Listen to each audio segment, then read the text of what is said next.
을 노비시기도 하시는데요. 오세훈 후보와 요즘 어떤 부분들을 좀 강조하면서 유세하고 계세요? 저는 주로 캠프 내에서 전략하고 판세 분석을 짜고 있는데요. 네. 예, 오늘은 제가 현장 분위기도 좀 느낄 겸 오세훈 후보 마지막 강북구 유세 현장을 다녀왔습니다. 예, 이제 내일하고 모레가 사전투표가 시작이 되는데요. 네. 사전투표는 아시다시피 이 앞서가고 있는 후보들의 경우 투표율이 높아지면 당연히 이 좋은 효과를 보게 됩니다. 그래서 저희는 사전투표에 더 많은 시민들이 이제 투표장으로 갈 수 있도록 마지막까지 최선을 다하고 있습니다. 예. 직접 그 유세 현장에 나가면 유권자들하고 자연스럽게 얘기도 나누게 되고 현장 분위기를 실제로 몸으로 느낄 수 있잖아요. 그렇습니다. 직접 예. 체감하는 민심은 어떻다고 보세요? 저는 이번 선거가 무엇 때문에 지금 진행되고 있는지를 시민들께서 너무나 잘 알고 있다 이렇게 판단하고 있고요. 네. 특히 이 문재인 정부의 부동산 또 코로나 이런 여러 가지 실정들에 대해서 이번만큼은 반드시 심판해야 된다 이런 민심을 느낄 수가 있었습니다. 민주당 이낙연 상임선대위원장에 이어서 오늘 김태년 당대표 직무대행이 대국민 성명을 발표하지 않았습니까? 다시 네. 한번 기회를 달라 이렇게 호소를 하고 있는 상황인데요.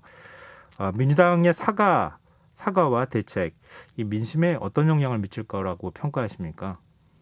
저는 너무 늦었다고 생각합니다. 읍소 전략을 쓸 것 같으면 LH 사태가 처음 터졌을 때 그때 반성하고 썼어야죠. 지금 시종일관 네거티브 공격으로 진흙탕 선거를 만들어 놓고 나서 그게 별다른 효과가 없으니까 이제 와서 억지로 고개를 숙이는 모습, 저는 시민들이 악어의 눈물이라고 생각한다 이렇게 생각합니다.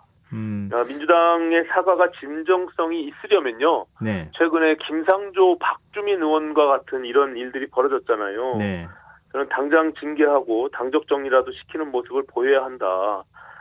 이런 지금 벌어진 일들은 본인들이 저질러 놓고 하이직 공무원들에게 그 책임을 떠넘기는 이런 모습들은요. 시민들로 하여금 전혀 납득하기 어렵다 이렇게 보고 있습니다. 예. 오늘부터 이른바 깜깜이 기간에 들어갔잖아요. 여론조사 공표가 금지되는 기간이 시작이 된 건데요. 민주당 김종민 의원은 여론조사상 수치하고 선거 결과는 좀 많이 다를 거다. 이런 발언에 대해서는 어떻게 보세요? 일종의 기대가 섞인 발언이라고 보세요. 어떻게 생각하세요? 보궐선거의 특성상 투표율 변수가 있기 때문에요. 여론조사 결과와 투표 결과가 당연히 같을 수는 없다고 저도 생각합니다. 하지만 민주당의 기대와는 달리 승패가 바뀔 정도로 많이 다르지는 않을 거다 이렇게 판단하고 있고요. 네. 예, 지금 나와 있는 여론조사의 대체적 결과들을 보면 그 적극 투표층에서 오히려 두 후보의 지지율 격차가 벌어지고 있거든요. 저희는 끝까지 최선을 다해서 새로운 서울을 바라는 시민들의 민심을 지켜내겠다 이렇게 말씀드립니다.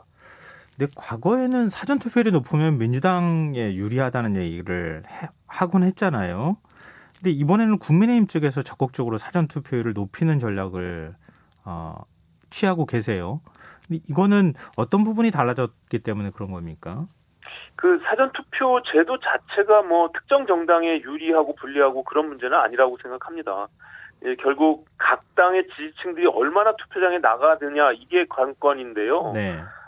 투표율이 높을수록 앞서가는 쪽이 유리하다는 점은 제가 말씀드렸고요. 네. 그렇기 때문에 저희들은 시민들 한 분 한 분 빠짐없이 투표에 참여할 수 있도록 열심히 호소하고 있고요. 특히 내일과 모레 이번 보궐선거가 7일 날이 평일이기 때문에 주말을 이용해서 꼭 사전투표에 많이 참여할 수 있도록 독려하고 있습니다. 네. 오세훈 후보 용산 참사와 관련한 발언이 좀 논란이 되고 있어요. 오세훈 후보가 과도하고 부주의한 폭력행위 진압을 위한 경찰력 투입으로 생긴 사건이다. 이렇게 관훈 토론회에서 밝히자 민주당과 유가족이 강하게 비판하고 정의당도 여기에 이제 같이 이 대열에 합류하기도 했는데요. 이 발언에 대해서는 어떻게 보십니까? 이 선거 과정에서 후보가 돌발 질문에 답변하다가 일부 말실수가 있었던 것으로 보고요. 그러나 이 전후 맥락을 보면 당시 갈등을 중재했던 시장으로서 그 책임을 강조하면서 나온 말이거든요. 당연히 경찰의 과잉 진압이 문제라고 생각하고 사태의 책임을 전적으로 임차인에게 돌린 것은 아니거든요. 그 내용상 보면. 네. 그 경위가 뭐 어찌 됐던 간에 본인도 오늘 사과 발언을 했고요. 유가족들께는 심려를 끼친 점에 대해서는 죄송스럽게 생각합니다. 예. 이 내곡동 땅 의혹과 관련된 논란도 계속되고 있는데 민주당은 오 후보가 내곡지구를 포함한 주택 종합계획을 시장 시절 직접 발표한 사실을 확인했다 이렇게 주장을 했습니다. 또 여기에 덧붙여서 거짓말 논란도 계속되고는 있는 상황인데요. 이런 민주당의 공세 어떻게 보십니까? 그래서 제가 누누이 이것은 이제 거짓말 프레임이라고 말하는 것인데요. 그 LH 투기 사건을 덮기 위해서 물타기용으로 사실 이 내곡동 문제 캐캐묵인 얘기를 계속 들고 나온 거 아니겠습니까? 오늘 민주당의 이해찬 전 대표가 오히려 이 부분을 고백한 것이라고 보는데요. 네. 제가 거꾸로 묻고 싶은 건 문재인 정부 실세들의 내로남불 또 LH 직원들의 땅 투기가 문제인가요? 아니면 오세훈 후보 배우자가 50년 전에 초등학교 4학년 때 상속받은 땅이 문제인가요? 10년 전에 이미 울거먹은 얘기들을 계속 들고 나와서 재탕 삼탕하고 있는데요. 저는 대꾸할 가치가 없고 또 이미 여론조사 보면 시민들의 판단은 이미 끝났다. 저는 전혀 영향이 없다 이렇게 보고 있습니다. 예.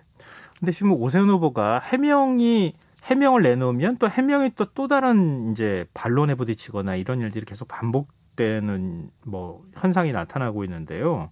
오세훈 후보가 몰랐다 이렇게 초기에 얘기했는데 그게 또 나중에 가가지고 민주당 공격의 빌미가 된 거 아니냐 이런 뭐 당내 의견도 있는 것으로 알고 있는데요. 지금 측량 현장에 갔느냐 안 갔느냐 이 부분에 대해서는 오 후보가 기억 앞에서는 겸손해져야 한다 이렇게 생각한다고 밝혀서 이게 또 논란이 되는 현상이 나오고 있거든요. 이 어떻게 봐야 됩니까? 이게 해명을 좀 속 시원하게 하면 되지 않겠느냐 이런 얘기도 있어서. 그러니까 오 후보가 맨 처음에 뭐 기억에 의존해서 해명을 하다가 혼선이 빚은 측면이 있는데요. 네. 이 내곡동 땅의 이제 쟁점은 오세훈 후보가 서울시장 당시에 본인의 직권을 남용해서 특혜를 받았느냐. 뭐 이 부분이 가장 중요한 문제 아닙니까? 근데 지금 앞서 말씀드린 거짓말 프레임에 자꾸 그것을 끼워 맞추다 보니까 그것을 알았느냐 몰랐느냐 갔느냐 안 갔느냐 뭐 자꾸 이런 식으로 민주당이 그냥 흑색선전 공격을 하고 있는 것이거든요. 그래서 저는 이 사태의 본질은 전혀 바뀌지 않는다. 그렇다고 해서 오세훈 후보가 시민들 몰래 땅을 사갖고 부동산 투기로 이득을 본 게 아니라는 것은 시민들 모두가 잘 알고 있잖아요. 네. 그래서 저는 그것이 전혀 뭐 이번 선거에 영향을 미칠 가능성은 없다 저는 이렇게 봅니다. 예. 알겠습니다. TV 토론에 대한 평가도 좀 듣고 싶은데요.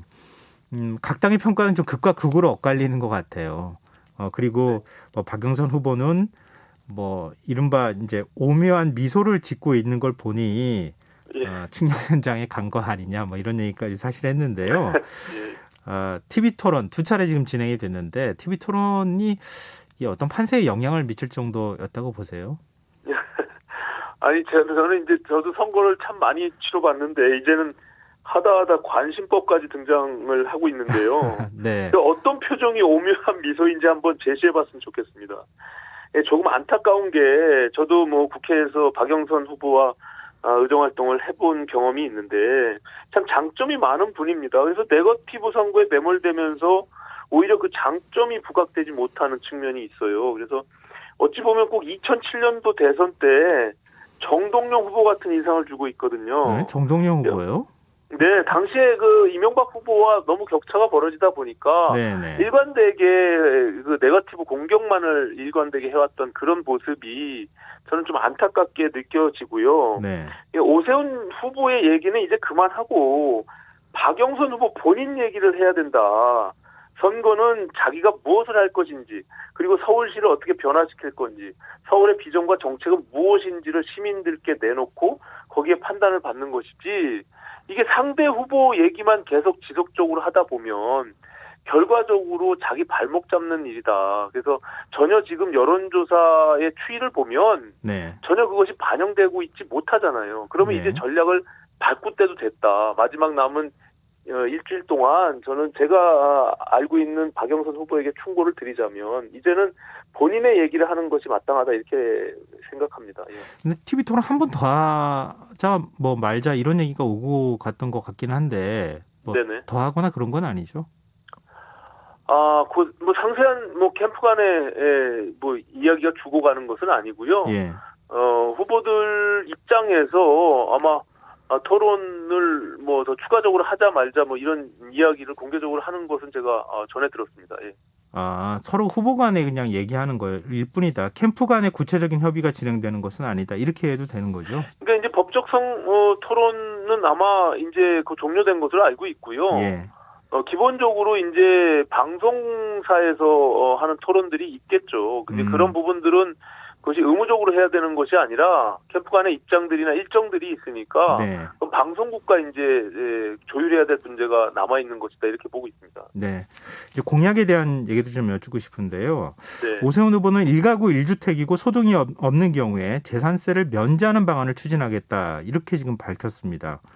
문재인 정부 보유세 강화 정책하고 지금 정반대라고도 또 볼 수 있는데요. 이 또 재산세 개편은 국회 입법 사항이기도 하잖아요. 이게 실현 네. 가능한 겁니까? 그 한 가구 1주택이고 소득이 없는 경우는 대부분이 이제 노년층의 은퇴 세대잖아요. 예. 이분들은 소득이 없어서 주택담보대출도 못 받고요. 또 높은 세금을 부과하면 당연히 생활에 문제가 생기잖아요. 그래서 저는 타겟 계층을 정해서 환급하는 방법을 쓰면 국회 입법 절차가 없어도 서울시 차원에서 해결할 수 있는 부분들이 있다 이렇게 생각합니다. 예. 근데 이 과세, 조세 형평성에 관한 문제도 제기가 돼요. 예를 네네. 들면 뭐 집값이 비싼 아파트, 뭐 20억짜리 아파트라고 뭐 예를 들면 네. 거기에 따르는 세금 감면 받는 거 하고 그렇지 않은 뭐 지금 서울시 평균이라고 하면 한 9억 정도 아래인 거나 그 정도 수준이라고 알고 있는데 네. 그런 데 사는 분하고 똑같이 감면을 받는다 하더라도 한쪽은 더 많이 감면받고 다른 쪽은 덜 감면받고 그러는 거 아닙니까? 이제 감면에 대한 부분들이 기본적으로 시민들의 공감대가 형성이 된다면 특히 아까 말씀드린 대로 1가구 1주택의 경우는 그것이 본인들이 희망해서 그렇게 지금 공시지가 내지는 세금을 올린 게 아니잖아요. 지금 토지 가격이 상승한 것은 이 정부의 잘못된 실정 때문에 이루어진 거 아닙니까? 네. 그럼 가만히 있다가 갑자기 1년 만에 3억에서 5억 정도가 갑자기 가치가 상승했다고 해서 그 세금을 다 정부가 꼭 벌금 매기듯이 뜯어가게 되면 저는 그 부분에 대한 국민적 정서가 분명히 있다. 거기에 대한 분노가 지금 일부 이번 선거에 반영되고 있는 거 아닙니까? 네. 네, 그런 측면에서는 지금 말씀하신 그 불균형에 대한 부분들은 다소 세율 구간들을 조정하더라도 그런 컨센서스가 있다면은 저는 당연히 그런 부분들에 대해서는 개선이 필요하다 이렇게 생각합니다. 예. 네. 그리고 재개발 재건축 규제 완화, 뉴타운 정상화 이걸 통해서 36만 원을 공급하겠다 이렇게 공약을 했는데요. 이게 좀 그 집값을 더 부추기는 거 아니냐, 집값이 더 올라가는 거 아니냐 이런 우려의 목소리에 대해서는 어떻게 보십니까? 그럼 지금 부동산 대란의 근본적인 원인은 1차적으로 주택 공급은 줄고 또 1인 가구가 급증하고 있잖아요. 이런 네. 상황에서 문재인 정부가 끝없이 규제 일변도로 정책을 폈지 않습니까? 네. 이제 와서 문재인 정부도 공급을 늘리겠다 하는 거고요. 또 그건 박영선 후보조차도 마찬가지거든요. 그래서 민간주택 시장을 활성화시켜서 공급을 늘려야 하는 것은 당연한 해법이라고 저도 생각합니다. 그리고 주택시장이 안정될 것이란 전망이 커지면 네. 투기 수요는 당연히 잦아들게 돼 있죠. 그래서 네. 지난 오세훈 시장 재임 시절이 지금보다도 오히려 집값이 안정돼 있었다라는 어떤 전문가들의 분석을 보면 그것이 일견 타당하다. 그래서 공급에 대해서 확대하는 것은 불가피한 측면이 있고요. 네. 다만 지금 말씀하신 여러 부작용을 면밀하게 살피면서 공급 확대에 나설 계획이다 이렇게 말씀드립니다. 예. 네. 하지만 이 30초 정도밖에 안 남았는데요. 마지막으로 네. 오세훈 후보가 서울시장에 당선돼야 하는 이유 짧게 말씀 부탁드립니다. 네, 이번 선거의 원인은 잘 아시다시피 박원순 전 시장의 성추행 사건, 이로 인해서 벌어진 보궐선거입니다. 피해자는 아직도 소중한 일상을 회복하지 못하고 고통받고 있고요. 또 그런데도 민주당은 반성은커녕 용산공원을 박원순 공원으로 하자는 등 끊임없이 2차, 3차 가해를 가하고 있는 게 지금의 현실입니다. 저는 서울 시민들께서 현명하게 성추행 사건 또 부동산 대란, 문재인 정권의 실정을 이번 보궐선거에서 반드시 심판해 주십사라는 당부 말씀 드리고요. 네, 네. 이번 투표장에 모두 가셔서 예. 오세훈 후보에게 꼭 힘을 모아주시길 바랍니다. 예. 네, 알겠습니다. 오늘 말씀 고맙습니다. 감사합니다. 예, 지금까지 국민의힘 오세훈 서울시장 후보 캠프 공동선대위원장인 오신환 전 의원이었습니다. KBS 라디오 김성환의 시사회 1부 순서는 여기서 마무리하고요. 전 11시 정각 2부에 다시 찾아오겠습니다.